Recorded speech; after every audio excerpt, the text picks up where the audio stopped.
It's noon here in Lagos, Nigeria. Hello and welcome to Lunchtime Politics on Channels Television. I'm Kayode Kikiolu, and here are the biggest political stories at this hour.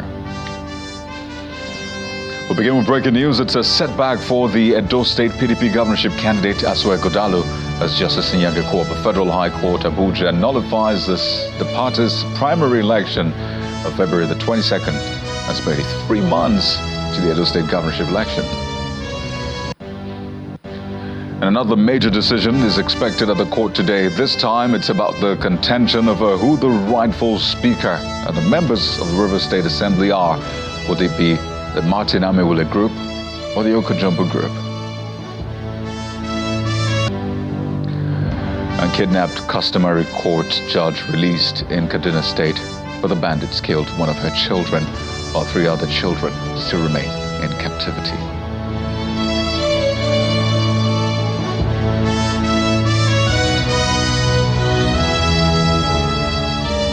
To begin with the developing story, Justice Nyagaku of the Federal High Court Abuja has declared as invalid the People's Democratic Party's primary election that produced Amaewhule as its governorship candidate. The primary election, conducted on February the 22nd, was voided on the ground that over 300 delegates who were supposed to vote at the primary election were unlawfully excluded by the PDP. Justice Nyagaku nullified the primary election while delivering judgment in a suit instituted by the aggrieved delegates. The suit was instituted by one Honorable Kelvin Mohammed in a representative capacity, that's representing the other delegates. Justice Nyagaku held that both the provisions of the Electoral Act 2022 and the PDP guidelines were violated in the conduct of the primary election at the Samuel Ogbemodia Stadium in Benin City, the Edo State capital. 3 aggrieved ad hoc delegates had, on behalf of 378 other delegates, sued the Independent National Electoral Commission, INEC, the PDP, its National Secretary and the Vice Chairman, South, over what they described as their exclusion from the primary. They are said to be delegates loyal to impeached former Deputy Governor Philip Shaibu. And it's a developing story. Stay with Channels Television as we bring you more updates on that. But another major decision is expected, this time from the Court of Appeal, and it's on the Rivers State Assembly leadership crisis. But the court is now reading a judgment in the appeal filed by Martin Amaewhule and 24 others against Victor Jombo. The judgment is expected to address the issues surrounding who the legitimate Speaker of the Rivers State House of Assembly is, following an order by a lower court barring Mr. Amaewhule and 24 other lawmakers from parading themselves as Speaker and the members of the House of Assembly. Mr. Amaewhule and his group swiftly applied for a stay of proceedings and appealed the decision. So the judgment of that particular appeal is being read as we speak to you right now, and as soon as the judgment comes in, you hear it right here on Channels Television. Staying with court matters, but this concerns security now, and it's in Kaduna State, where a judge of the upper customary court in the state, Mrs. Janet Gimba, who was kidnapped along with her 4 children by bandits, has been released, while 3 of her 4 children are still in the custody of the bandits. But this was confirmed in a terse statement by her husband, Dr. Musa Gimba, who said that the woman was released without her 3 children. It disclosed that the bandits are demanding 150 million naira to be raised within 3 days, or the children will be killed. The female judge, who is attached to the Upper Customary Court Sabon-Tasha division in the state, was kidnapped by bandits along with her 4 children on June the 24th at their residence in the Mahuta area of Chikun local government area and the outskirts of Kaduna metropolis. According to the spokesman of the Kaduna Police Command, ASP Mansir Hassan, the bandits later killed the woman's 14-year-old eldest son, Victor Gimba, while his corpse was found by police operatives from the Sabon-Tasha division at Ungwembayeru of Dutse village. He adds that the command's anti-kidnapping squad is working with other sister security agencies to apprehend the bandits and rescue the children. And as part of efforts to rid the nation's capital of criminality, Operatives of the FCT Police Command from the Otako Division, acting on credible intelligence, trailed and arrested 5 notorious kidnappers at Gwagwa and Dede on the outskirts of Abuja. Well, a statement signed by the police public relations officer, Josephine Ade, says the suspect, Umar Abdullahi, also known as Auta, Lakita Abubakar, Salisu Sani, Sabiu Muhammad and Aliyu Sulaiman, were arrested in connection with the kidnapping incident on June the 12th, where a victim was kidnapped and 12 million naira collected as ransom from the victim's family, while 2 others were killed. The statement adds that the suspects are also responsible for several kidnappings and other heinous acts in the Capital Territory. Further adds that while investigation is still ongoing, the Commissioner of Police, FCT, Bennett Igwe, reaffirms the command's steadfast commitments to ensuring the security and safety of residents. And on to the National Assembly, where the Senate has rejected a resolution seeking oversight on the monies appropriated to previous service chiefs for the procurement of arms and ammunition. The rejection comes against the backdrop of a motion raised by Senator Ali Ndume on the suicide attacks in Goza, Borno State, and the urgent needs to stem the tide of the menace. During the debate, Senator Adams Oshiomhole proposed an additional prayer, asking that the Senate should not only seek to provide more funds for the army, but guard the monies jealously and monitor the procurement. Our National Assembly correspondent Gloria Mezoke reports. The suicide attack in Goza, Borno State, where over 30 persons were killed and scores injured on June 29. The victims were mainly civilians returning from a wedding ceremony where the assailant was identified. Lawmakers raised significant concerns over the absence of adequate technology to advance security in the region. It costs nothing for the intelligent army to get devices in their phone to know where these notorious criminals live. As I'm here, I check my phone regularly and I know the number of guns that are very close to me here. There are over 277 guns. If we educate young people, we'll be in a position to keep them out of some of these things that embarrass us. The prayers, which include asking the federal government to secure hot spots inhabited by insurgents in Sambisa Forest and the Lake Chad region, were adopted. However, one senator had an additional prayer. Under the supervision and oversight of this National Assembly, previous service chiefs diverted money to build universities in their various communities. Those are the kind of resources that should have been used to procure modern technology. Let's bring you more on security. 2 dismissed soldiers are among 7 suspects paraded by the Lagos Police Command for robbery in the state. Now, one of the suspects, intercepted by the crack team in Bagada, said to have driven off with his employer's car the same day he got the job. The police spokesperson in the state, Benjamin Hundeyin, explains that suspects will be charged accordingly. The parade of 7 robbery suspects arrested by the Lagos State Police Command in the last 1 month. This is a 4-man armed syndicate with 2 dismissed soldiers. One of them recently completed a 10-year jail term. According to the police, they roamed the streets of Lagos with these arms and self-brandished military camouflage helmets, amongst other items, robbing unsuspected car owners. They've snatched a total of 13 cars. We have 2 here recovered. One other car has been sold as scrap and has been butchered, like they put it, dismembered and sold as spare parts. And while some other cars are still being traced. My name is Amos Daniel. 36-year-old Amos Daniel got employed as a driver. The same day, he drove off with his boss's car, only to return to church on Sunday for Thanksgiving. 2 times, sir. In another incident, this time on Lagos Island, this young car mechanic robs unsuspecting customers of their cars, selling them to car dealers. So the moment roadside, people just call him, he doesn't have a workshop. They call him to come and repair a car by the roadside. And the owner of the car is careless enough, he goes away with the car. You can't trace him to any workshop. And immediately he sells it to a car dealer. And when he doesn't have that kind of opportunity, he offers his services as a driver, and once he's employed as a driver, he also goes away with the car. He has stolen a number of cars, at least 5 of them, and he takes them to this car dealer who knows that these cars are stolen.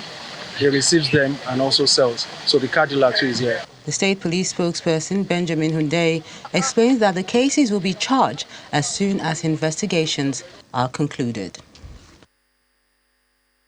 The United Nations Resident Coordinator in Nigeria, Mr. Amaewhule, is advocating for the intentional tackling of the challenges of climate change, inequality and underdevelopment, which he says are the drivers of conflict and insecurity around the globe.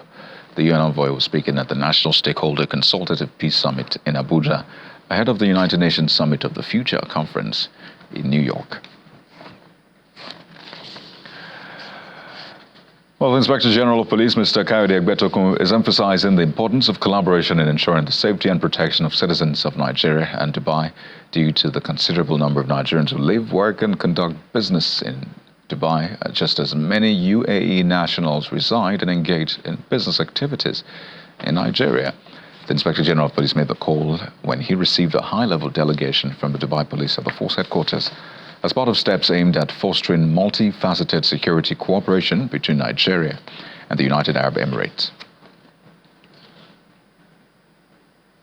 The two police forces have so many areas where we can collaborate. I am looking at having a police-to-police cooperation with Dubai where we can handle fugitive offenders more easily without going through the cumbersome process of mutual legal assistance. We have police-to-police cooperations with other countries in the world. We have with Japan, with South Korea, with so many other countries in the world. So I believe that it is time to establish that with the Dubai police, with Dubai too. So this your visit will enable us. We are going to leverage on this cooperation to ensure that henceforth we have a police-to-police cooperation with Dubai. There are other areas where we are looking at in collaborating with the Dubai police. No doubt about it, the Nigeria police is the largest in Africa. And we are trying hard to develop capabilities to set the pace for modern policing in Africa. Well, security is definitely big on the burner, literally on the front burner this morning. And we're discussing this with AIG Abutuyaro, security consultant, former Commissioner of Police at Edo State, and retired Assistant Inspector General of Police. He joins us virtually on the program this afternoon. You're welcome, AIG Yaro. Thank you for having me. Good afternoon. Good afternoon. It's quite a number of issues really tied around security. While there's partnerships ongoing at the very top level, on the streets, Nigerians, particularly in the northern region, are feeling the heat. So there's clearly been a spike in insecurity from Katsina to Kaduna, which you just reported, Borno State and others, mostly by non-state actors like bandits, terrorists, as they have been called. So I wonder for you, what do you see as responsible for this latest spike? Or did things really change? Yes, certainly. The latest spike is attributable to many elements. And one of the elements has been the decadent gap in fine-tuning our security apparatus in this country over the years is practically haunting us back. That decadent gap has to be filled.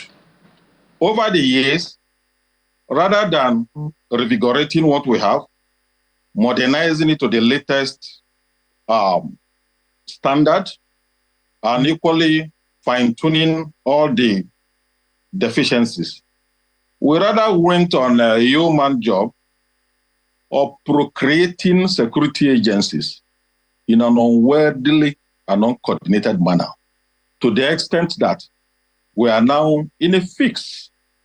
The point I tend to make is that in the last 20, 30 years, we ought to have solidify our re-engineering processes of our security instead of multiplicating the security outfits in ways and manner that the national output or the collateral output we expect is already in disarray. And that calls for soul searching. When a certain person spoke in the past, the idea of trying to make our security agencies, particularly the police, to be up to standard world level is still an issue that still requires more soul searching. Have we as a country really put the much we can in terms of bringing the internal security apparatus to the highest level of security investment? That, to me, is subjective, and many people have a lot of divergent opinion. We need to do like other countries, bring in the latest technological innovation into our security apparatus, rearranging our security men in such a way and manner that they are quick to go, ready to die, and ready to give the best of their patriotic commitment. But from what we have on the ground now, the challenges are much more than we can. It is the human beings, the human element of security that will activate the security component, the technological component. Our own police in particular, and all other agencies, have we actually put their human elements into the best form to deliver? The technological backup, have we really provided what they need to so that they can give us the cut-edge service delivery? We need a lot of soul searching. But nevertheless, hope is not lost. A good number of innovations are coming on board, and I'm happy that the authorities concerned, particularly the Federal Political Authority, are now directing more efforts. They are now investing more and inculcating more motivational dynamics to make the security to deliver. But I believe as we make progress, certainly the nation will be relieved. For now, there's no cause for alarm, and I believe that we are still on top of the situation. Well, retired AIG, this conversation also came up at the Senate, and it was quite a robust debate there. And one of the things that was mentioned is, I mean, yes, you say that there's been procreation of more security agencies over time rather than consolidate. We seem to be procreating more. So yes, there is that fact. But then another fact is that monies have been budgeted year in, year out to those security agencies. And I'm talking about real monies budgeted. So the Senate had this debate, and it was said that how about there be some more oversight on the spendings by security chiefs, the IGPs and the rest, and see how these monies are spent. For you, what will be your take? On the one hand, if there were to be some sort of investigation, some forensic analysis of how these monies were spent, would we find, malfeasance, malpractices? And moving forward, would you advocate that there be more oversight, particularly by the National Assembly, so there's more transparency and accountability in how these monies are spent? Thank you very much. The political will for accountability is very, very necessary. Oversight is a constitutional mandate, but with the oversighters, how are we oversighting the agencies? Certainly, it's expected that when you appropriate, you are supposed to have direct feedback with respect to the outcome of your appropriation. So I think as the point with respect to what you have said and the way you have said it, I think the fault still lies with the authority that appropriated and ignore or neglected to monitor with insight the details of what they appropriated. So certainly, if you send somebody on an errand with resources and you don't have the will or the mechanism of asking for a feedback or asking for supervision for personal inquiry, certainly whatever outcome comes in that way cannot really be the fault of the person you sent. It's the fault of you, who the sender. So the point I'm trying to make is that the oversighting authority need to do the much. They can do better than what we are seeing. And if that is being done, certainly persons who allocate resources, I think they will give a more credible, transparent, and credulous feedback, and the nation will stand better. So we have to ask the overseer to oversee better. Certainly, the nation will stand to gain in that way. And the other part of my question, retired AIG, is if there were to be a forensic audit of the monies, you could speak for the police, and this is targeted at the police. If there were to be a forensic audit of how monies were spent in the past, monies budgeted, taxpayers' money, the hard-earned money, would you say that to a large extent the police will come above board in terms of how those monies were spent? Would you say the police has been spending judiciously, at least from your point of view? Certainly. I want to remind the nation, and the interviewer in particular, that with respect to police appropriation, there is always disproportionate releases to the appropriated sums.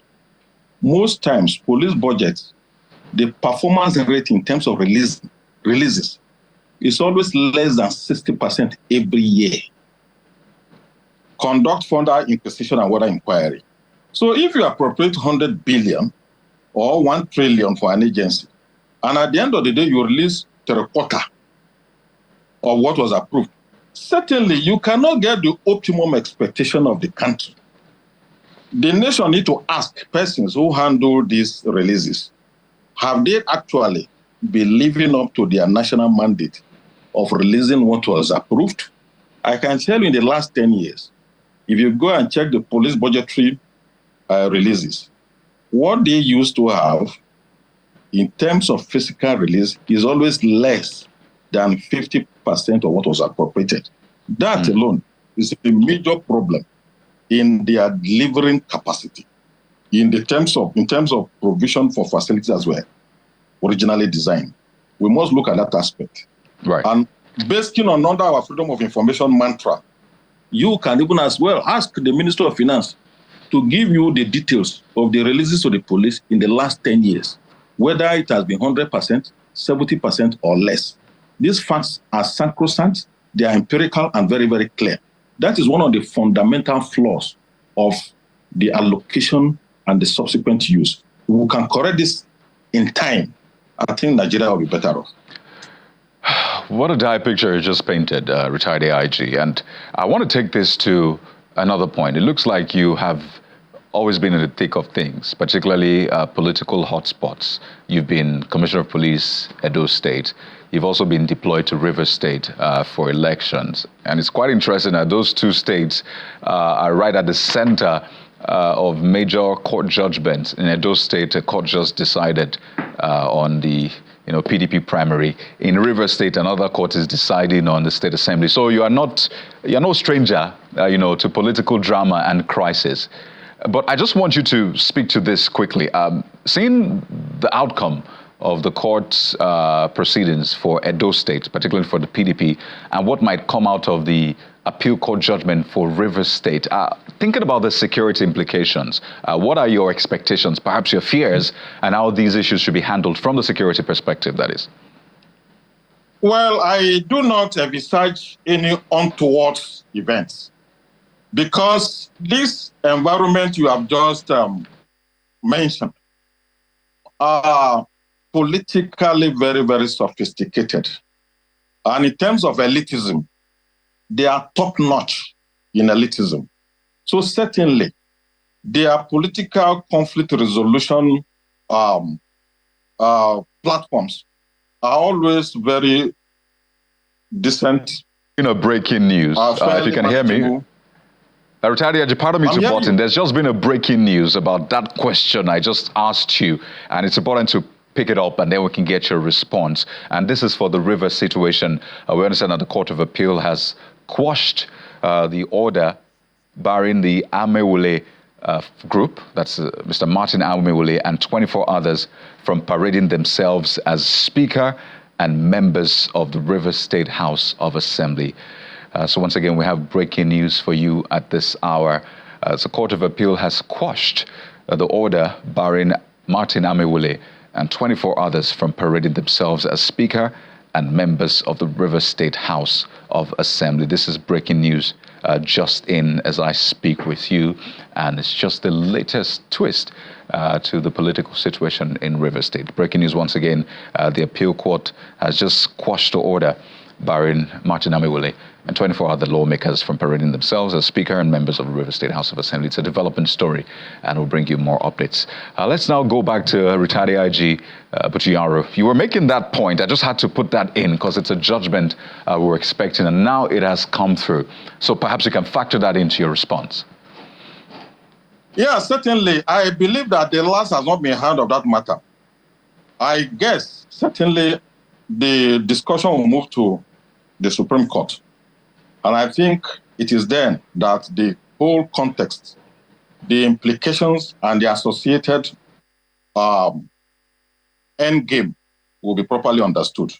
And I believe that within the next few times, as characteristics of that environment, you will hear of notice of appeal and other attendant issues. And you will hear of issues like stay of execution, appeal notices, and whatever. The important point I'm trying to make is that with respect to Rivers and Edo, the security conundrum is easy to manage in the sense that these are highly elitist environments that managing crises arising from political permutations can always be factored on very saner and decent template. Saner and decent template, you are already hearing part of it, is the application of judicial solution to their challenges. Unlike in some other environment, that the patience, the temerity, and the audacity to go through judicial processes is always anathema. In these particular areas, Edo Rivers, certainly all those norms of engagement, characteristics of dispute resolution embedded through the judicial system is a top-notch in this environment. Basing on that, I'm very, very confident that issues arising from the political drama will always be fine-tuned through judicial mechanisms. Right, and we do hope, and we hope that all of the players can stick to the rule of the games, and which is, as you said, seek redress in the courts. But I'd like to thank you so much, AIG Abuja, retired Assistant Inspector General of Police, former CPA, Edo State, and security consultant. Thank you so much for your thoughts on the program.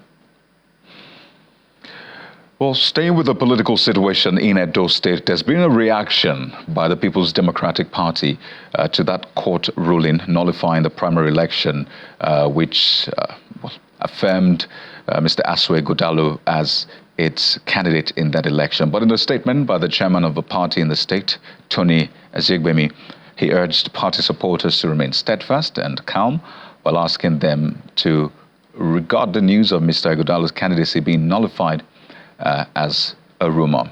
But this has been a court decision, and the court decision nullified the primary that brought in Mr. Amaewhule. But that's a statement from the PDP's state chairman in Edo State.